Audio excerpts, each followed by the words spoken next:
In the icy heart of northern Canada lies a lake so remote, even satellite maps barely show it.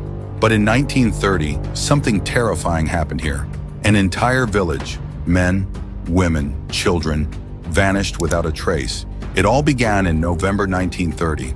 A Canadian fur trapper named Joe LaBelle was passing through the region near Lake Anjikuni, a place he'd visited before. He knew the Inuit village there. They were friendly, peaceful, always welcoming. But this time, the village was eerily quiet. No barking dogs, no firelight, no voices. He stepped into the first hut, empty, then another. Still nothing. In total, around 30 people were just gone. No signs of a fight, no overturned furniture. Food was still cooking over fires that had burned out. Clothes were left hanging, guns still in their racks.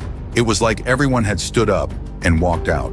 Joe LaBelle ran to the nearest telegraph station miles away to report what he'd seen. Soon, the Royal Canadian Mounted Police launched an investigation. What they found only deepened the mystery. Dog sleds were found tied up, starved to death. Graves in the nearby burial ground were dug up from the inside. And perhaps strangest of all, they found no footprints, not a single track in the snow leading away from the village. How do 30 people leave in sub-zero temperatures without a trace? The story quickly gained traction across Canada, and even parts of the US. Reporters called it the Vanishing Village. Locals whispered about dark spirits, UFOs, and ancient curses. Some said a strange blue light had been seen in the sky that night, hovering over the lake. Others believed it was government secrecy, or even a forgotten experiment. But there's a problem. Years later, officials denied the story ever happened. No official records, no RCMP report. Some claim the tale was exaggerated or completely made up, yet others swear it was real. So who's lying? And why would a story so specific, so detailed, just be invented?